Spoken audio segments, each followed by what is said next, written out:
Hello, guys. So here is Harpreet Garewal, your host again, back with new week and new podcast. So as we know that we come up with every new topic or something new which is going on, and we people want to hear us. So for that, we are here with you guys again to talk about one new topic, which is students in abroad. So why people's like Indian students, something like that, they are moving out from their native countries to the different countries in I say US, England, or whatever countries. So to talk about that, we have our guest here today, Simarpal Khera. So welcome Simarpal to the studio. Thank you, Harpreet. Happy, glad to be here today. So yeah, so we actually, as I said, we have a topic today which says why Indian students study in abroad. So they have some options, they have some vision which they are going through, like what is happening in today's journey, or like what they think whether what is a better option to go on these countries for to make their career or whatever they have. So we see like nowadays, or if you talk about like say last 10 years, or if we take a big example from last 10 years, students are keep moving from the India or any other Asian country, or any country, we say they go to the other countries which they think they have more scope to go over, and they think they can have a better career option there. So we are going to pick those topics, that why is this happening, what they think, what is there, and how they think that they can make their life better, because everybody thinks everybody is dream to make their life better. That's what everybody thinks of. And for that, for sure, we need to study better, and then get after the studies we want to get some better options where we can enhance our skills and grow, for sure. And for the same thing, we have Simarpal Khera, who has went through all those things, who has seen all those things. So yep, so we called him to talk about how he think that what he went through all those things, how he decided. Yep, Simarpal. Sure. Thank you, Harpreet. Just to briefly talk about my journey. I grew up in India mostly, right, during my childhood days. So my father was in the army. So every other 2 years, he used to get posted, and Yep. I had to change school. So yeah, most of the time I was in North India studying at different army schools and all that. And Yeah. after I finished my 12th class, I started looking for like, hey, what is the next career path I Yep. want to take? And most of the time, you will find in India, we think about either we go into engineering direction or into the medical side, right? Yep. Um, and I think my inclination was more towards engineering only, and that Mhm. led me to actually try for our IIT entrance exams, and Yeah. the and so I got admission into IIT Roorkee. So I did my computer science there, 4 years undergrad there, and I was lucky to get a job after that in Bangalore with a software company. And worked as an engineer there. Started in 2008 until 2014. I was working there. In different Bangalore itself. companies. Yeah. Yeah, Okay. yeah, got a lot of different exposure, different, I would say, multinational companies. So they were US based company, of course, and but they had their offices in India. Yep. And As you know, they are doing outsourcing. Like they have the vendors on the Indian, and they get the work for them. Got it. yeah, so yeah, I mean back then, actually, a lot of companies were actually also giving opportunities to Indian, I would say, software engineers to build new products also. So I would say it started to grow at that time, that they started giving more ownership. uh, and but what was happening was, I actually wanted to not just build, like, write code or build products, but I also wanted to kind of take up more ownership and become like a driver for a product. And that's what led me to actually go for an MBA. So Wow. in Okay. 2014, having spoken with different people, I decided that maybe I should go and get an MBA. Yeah. So maybe on this slide, I just wanted to briefly speak about my experience here, how it was. So one difference, having studied in India and then coming here, was that you will find professors here, and the teaching style is very practical. I mean, they will try to take examples from real life. The They real life examples which make Yeah. kids like students to understand better level, better place. Yeah. Yes, yes, and so they will have, like, they will also bring companies representatives. So people who Okay. are working in the companies, they will come to your class. They will talk about their experience. They will give you examples how did they decide about certain things, and it gives you a good perspective, which I felt like, I got more exposure coming, into US. The US, yeah. So Yeah. because I know, because as we talk about, you said IIT Roorkee, there's a big name if you talk about in India, and then if you like, you get the option there, you work there for 6 years, as you said, but still, then you still we feel like, okay, because India is known, if I'm not wrong, I guess India is known for better studies. They have the better colleges, I can say, but I don't know whether the in built and underneath they have the same kind of study level or all those things. But as you said, because in this country or any country, if the students are moving out from India or any country, they find better opportunity. The students get an interaction with the teachers or the professor, whatever, and they teaches, as you said, in the very demonstrating manner, which they get into their brains. Okay, fine, that is make it easier to understand instead of going over the books and keep on wrapping up the chapters like, okay, fine, we did this and that and all those things. But yeah, that's a good example as well. Yeah. So you Yeah. came here in US and you did the MBA, as you said, is it? Yes, yes, that's right. 2-year program, so it was 2-year total. And so I actually was lucky to get an opportunity to study from the top MBA program. But my criteria was actually, I wanted to get into some of the top tier universities. Yeah. So I got an opportunity to study at Cornell. It was in Nice. upstate New York. The other criteria I had was, like, I wanted to stay in the tech field only. So Okay. I wanted a university or a college which has more recruitment happening from tech oriented companies. Yep. And so that was one of the reason. The other thing is, like in US especially, you will find it's all about, connecting with people, networking and all that. So you need to actually have a good alumni network, so that, because here you just don't get all the jobs on campus. You have to Exactly. go and try out, meet people, make connections and all that. So that is also very important. Yep. um, and the other thing is, like, I wanted to also tailor my course as per my requirement. So for example, if I'm interested in learning about specific financial subject, then electives will help me to study that. Although I want to get into technical, but I do want to understand, how does corporate finance work, so I could take up electives. So maybe you should think about that as well. And the last point I mentioned is, it's always good to maybe in a university which is closer to a big city, because big cities have big companies, more job opportunities, Exactly. The option right? So increases. right. So Because yeah, if you go to some cities like that, which I know they might have the good colleges and all those things, but when you go to them, and then when you kind of end up those things, then you have to move out from there, and when you go to some new area or city, you have to again start up from the base. You have to make a base there to know the people, as you said. You have to mm, communicate with the peoples, and if you have the alumni, that is of course very nice to be those kind of peoples in different cities which you go to. But if you are in the same city, you studied there, and the alumni are there, and you have known people on those things, that really help. Plus the companies, as we talk about the Bay Area, of course it is the place where you get everything what you want if you are skilled. Of course, yeah. that's matters a lot on those kind of things. Yeah. Yes, exactly.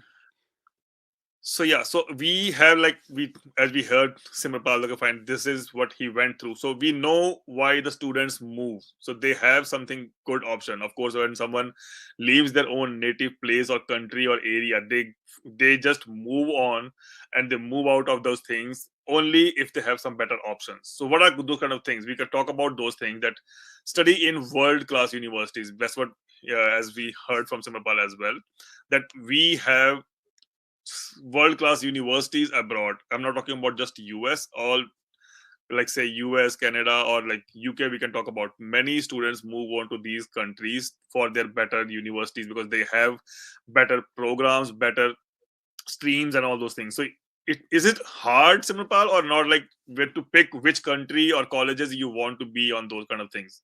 What do you say on that? Yeah, I mean, my point of view on this is, see, we are from India, are most of the time very well versed in speaking in English, right? Yep. So so many times you will find it's easier to go and kind of set up in a place where you can actually talk easily, right? So you might Exactly. prefer places like Canada, US, England, Australia, where English is the language, right? Exactly. um, in other European countries, they're also becoming more, open in speaking in a common language, but it's Common. still little difficult, I would say. So depending on how comfortable you are in speaking different languages, you might also would like to think about where you want to go. Yeah. Because that's also a kind of like I can say a next hurdle as well. Because if you are already moving out, you want to crack your courses and school studies, whatever you want to, your higher studies, and top of that you have to learn the different languages. And that is kind of, which is my next point is, I guess. So yeah, we got an option to learn a new language as well. So when you move out to those countries, as you said, English, we know, we are from the childhood time, we like most of the kids, I will say most of the kids, they know and they work on like English languages. They are preferred to use these languages, and then it's good to communicate for any country people. Like they have like national language for any, and sorry, common language to talk about. And then we move to the countries, that's the first option to comes in the mind. Okay, fine, where should I go to, where I will be kind of in like my comfort zone, where I can at least talk easily, where I can express my feelings, and then able to understand those peoples as well. So that's why I guess yeah, as I said, UK, US, and Canada is like, I will say, in the top list for nowadays, like where kids or students find the more options to move on. Yeah. But Harpreet, I just would like to say one thing is, because of that there is a lot of competition also, right? There are more people who want to go there. So sometimes, you have to look at it like, where can I get a better opportunity? So it might be okay to go into a European school, because you might Yeah. be able to get to a better program compared to maybe US or Canada. So you have to think about what is good for you. Yeah. Yes, that's very true. Because of course, it's not like only you are the one who's moving. At that time Right, of right. point of time, you have to think of a big picture, that why I am going to land on those places, Yeah. and how big competition is going to be. So if you take example for, like, say, US, if there is some college or university where kids are studying already, where students are already studying there, and on top of that they have the foreign students going to be on there, the competition going to be increased. Of course, we know somewhere that we have to be in better place to come up from those students which are native or which are local to those places. They Hmm. have a like upper hand for these kind of things, and we have to nail those things down to get our upper hand. Okay, fine, we want to do this and we want to achieve that, and to achieve that we have to show something extra, which will take you out of the picture. Okay, fine, you are doing something extra on that part. Yep. And then, of course, as you already mentioned, I guess, that we have in the countries or foreign countries wherever we study, that we get the practical knowledge, that they show us not just the theories, the practical, as you said, the live examples as well. So is it like always they have this examples, like examples, or they talk about like whatever the in the studies or the books or theory, I can say, they show you all those things? Is it all the time is there, or like is particular streams they pick some things? Okay, fine, let's talk about this or not. How the things Yeah. work in real life? Yeah, I mean, so in my program, what we call them is like case studies. So Okay. what they do is they pick up a famous example. So for introducing a topic, right? For Okay. example, if we are studying a topic in financial industry, right? So we know that when recession happened in 2008, there was a big, like, banks. How did they go about, that bailout, all that happened? So they might actually pick example from a real life, right? Again, there was an issue back in 2000 when there was a big scandal. So they will pick up stories so that you Okay. can connect with them. Otherwise, if Which you're you just relate to and then make it easier to right, understand, kind of thing. right, Yeah. otherwise Okay. things become more boring, right? It's like just Exactly. just reading. To make you Yeah. stick to those things and make it easy to understand all those things, that's for sure is very much needed, kind of thing. Yep.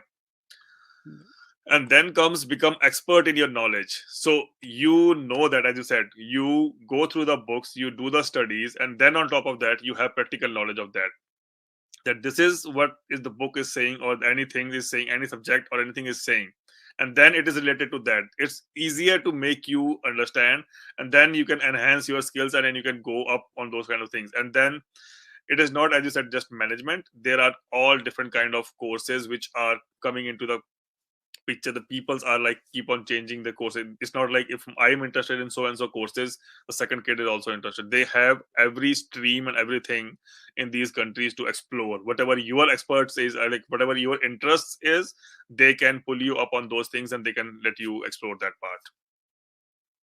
Yeah. Okay.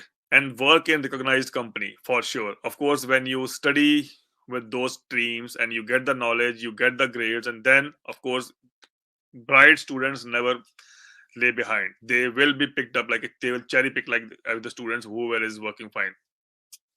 Yeah. So is it like the college recruiting, or how this things happens in, yeah, I will say if US, if you talk about. Yeah. So I can talk from my experience. See, there will be few companies that will definitely come to your on The campus. campus. Like, I know in the US, Amazon is a big company, and they will come in, big numbers to hire a lot of people because they have Yeah, a need. Uh, so, but I would say not everybody still get a job just on campus. exactly. So that's where I was saying it's good to have a good alumni network, and then you have to reach out to that connections. Hey, try to introduce yourself. What have you done in the past? Your experience, or maybe what have you studied, and show that how you can add value to Exactly. their work, to their company.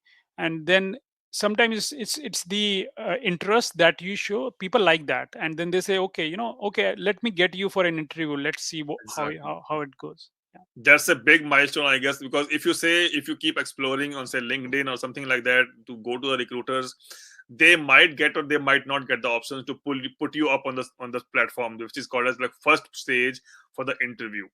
But if you have that, first of all, if you have the campus interviews, get it to the campus, you will get picked up from there. And if not, if you reach out those peoples, it's not like any company is not hiring. Everywhere we know they are hiring, is keep on going in and out there. Mhm. Every company needs the peoples, but it for them sometimes the big companies, it's a hurdle to go out in the market and search for the people and then keep on taking the interviews. And then after that they are still, sometimes they get harassed. They are like, they get disappointed when they don't get the correct opportunity or correct candidate for that. But if you get something, a referral from alumni or whatever, whoever knows you, and they can vouch for you, okay, this person I know, and they have those experience, they have studied on the similar stream, and they can put the value in our company. So that is makes easier for that. And then we know that, like if you talk about the Bay Area again, we this is the place, we call it as Silicon Valley because we have all the big giants sitting on this place. If you be here and you know say I stood up here tomorrow and then I will say, okay, fine, I want to join Google, I want to join Apple. I cannot just directly knock the door and I can say, okay, fine, I have this experience, just take me in. That doesn't work all the time.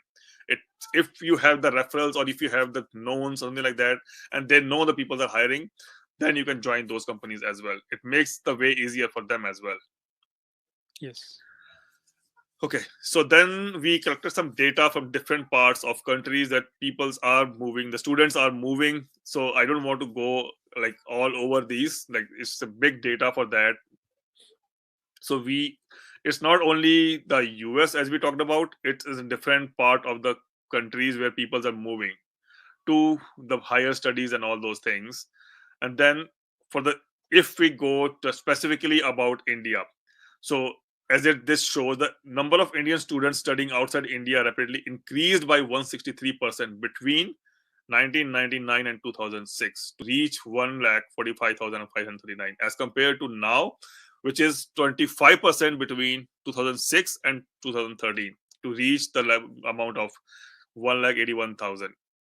So, as of January 2021, more than 1 million students are studying in 85 countries outside India. So, like, this is a huge number. If you say 85 countries, the peoples are moving out from India to the outside countries, which is a big number. So, yeah, so more than 50% of Indian students study in North America, which is like news for us. Okay, fine. That people's mostly 50% are coming into the North America, and then rest, we can say 50% are divided into 84 or 85 countries, which we have. So, do you? Okay, I want to hear about this one as well from you. So, how you pick again? I guess you answered that one as well. That how you pick the country. That is one thing you already talked about, the language, which should not be a barrier if you want to move out from India. What other things which you think of before moving from India to any other country and pick the colleges? Yeah. Uh, the other things like are important, like what kind of jobs are you looking for, right? Yeah, For example, as I said, my experience was in the tech industry, and I wanted to actually continue in a different role, but in the tech industry only. And yeah, if you think about it, the way I was thinking about where is the center of tech in the world, right? It is in United States. it I is mean, in US. Yep, in we said Bay Area, Silicon for Valley, sure. right? Yes, So that was one important factor. Like, I mean, I was thinking like if I go to US, then I will find some way to get to the Bay Area, right? exactly. So so that was another reason. One more reason you have to think about is funding, right? How will you Yep, fund your the studies as studies, well? of course. So so you have to look at like, hey, which countries I might be able to get either some scholarship or some kind of support from the university, or from Yep. somewhere else. So Anything those kind things of are also important. finance help, financial help, whatever you can get it from, which can help. Yeah, right. I guess we had that in the coming slide as well. So yeah, so if you talk about this, we can number of international students in USA. If we talk about specifically USA between 2014, 15, and then till now year. So it was keep increasing since 2014. So if you see the data here, it's 9,74,000 and then keep increasing. And then if you see the last at the end 2021, it is decreased by like a bit percent, and we know, or we all know the reason, that because of COVID or whatever it is. So we have every country, it's not only US, every country has stopped the students coming to the US and all those things. Because of that, the number fall down. But the, other than that, the students are keep on moving out of India to get their better career and all those things. And then if we talk about region wise share of student in the USA, so do you want to talk about this, Simon?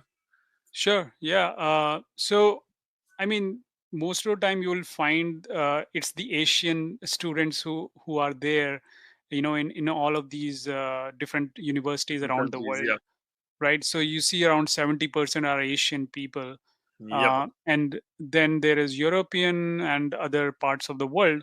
But this has been the case. See, I was studying where I was studying. I usually found people coming from China, from India, maybe few from maybe some other Japan or Southeast Korea, Asian something like that. countries, Yeah, kind of thing. right? Yeah.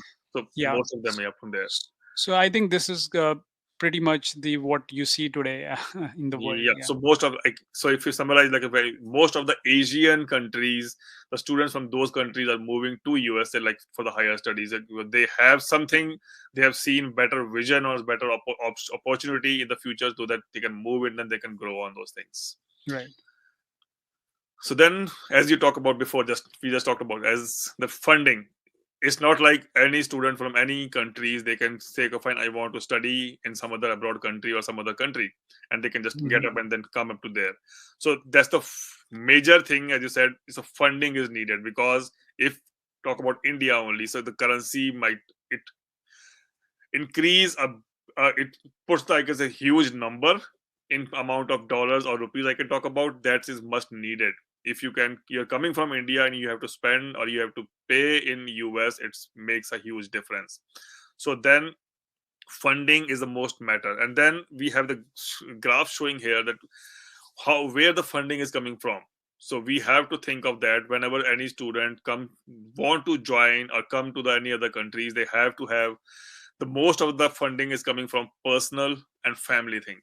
They have own personal funding or the family supports them. There is a less than that. Other than that, we have a US college or university which sponsor them and they give the student funding. Okay, fine. But this is not as much as if you talk about the personal funding. So then and rest of the all those things come like a foreign government or current employer or others, because current employer is also one of the thing. If we have seen a lot in US, being in US, that companies send their employees to the US for their their own companies, and then they come into this, and then for the studies and all those things. So the companies sponsor them. So, but main thing is funding is the first question when we want to talk about. Okay, fine. We want to move to some other country for the higher studies, so funding is the main thing. Yes. Yeah. And then top countries. We have top countries in international student in US. So as you already said, I guess, Manpal, you can summarize it again if you want to. That which countries we have in most. Yeah, I mean, most of the time you'll find people from China, India, and showing Korea also. Yeah, Those are mostly represented here, and rest of the other are pretty flat. You can see it's been consistent, yeah. and it's pretty much the case. Yeah. So yeah, we just talked about this as well. Okay, fine. This is like other countries are kids are more other than this Asian. Mhm. And then we have different streams. We talked about the percentage of students on the field of study. They have different kind of fields or streams. As you said, you have preference in engineering, so that is the kind of second highest. I can say the students are moving from India to the other countries for the stream, and then comes maths and computer and business management and so on. But the most of the students are moving to the other countries to study for engineering, maths, computer science, and the business management, I will say. And we have example in front of us, Simapal sitting here for the management course, which is one of those. And engineering he did background, and then he's here for those. And then level of study among. Do you want to talk about this? Like what kind of students want to migrate or come to the US? Yeah. So, I mean, most of the time, what this graph is showing is the undergraduate student has remained pretty consistent. So, people who are coming for maybe, their initial studies, bachelor studies, Yep. most of the time, you will not find Indian student coming for bachelor studies because they will Yep. do it in India. Only people who have a lot of funding, maybe from richer families, they might come for Exactly. their bachelor. But most of the time you'll find people will be coming for masters, like MS or those kind of things, or MBA programs. So you can see, but there is some kind of a drop in the recent years. That could be, again, one factor could be COVID, and the other Yeah. thing is you are seeing that OPT is also increasing here. OPT, you get Exactly. it for 3 years with STEM oriented courses like science, technology, mathematics, and engineering. So if you are in that field, you will have more 3 years of OPT compared to business management, which is 1 year. So that is showing an increase because people are trying to move more towards engineering oriented courses. Yep. Thanks a lot. Thanks a lot, Simarpal, for this. Yep. So that's, I guess, wrap up our show today for today's topic. So talking about all those things, why students want to move into US country, and then we got to know that what are the things which they think of, how they get into the conclusion where they want to get up, and what are the things they have in the mind, and what are the things they need to be there. So to conclude our today's topic, what do you think in the last, Simarpal? Yeah, I would say education is an investment. I mean, this is something you have to you know think about seriously, and also you initially you might feel like some people might think, why am I doing this or why not, but over time you'll find its value. So you should always think about it as an investment, and I would say, but at the same time think about the risks also. Like, for example, what happened this time, COVID, right? So Yeah. suddenly all the students had to run back to their countries as well, so you never know, something could happen. So you should Yeah. always have enough funding, I would say. Something that you feel comfortable with, that I have my enough backing from my family or something I can depend on. So I would say, you have to weigh what are the advantages, what are the risks, and then make a right decision. Yeah, that's all I would like to say. Okay, thank you. Thanks a lot for your time, Simapal. And then that wraps up our show for today. And thank you, everybody, for watching. Thank you. Yeah, thank you, Harpreet. Thank you all. Yeah. Thank you. Bye.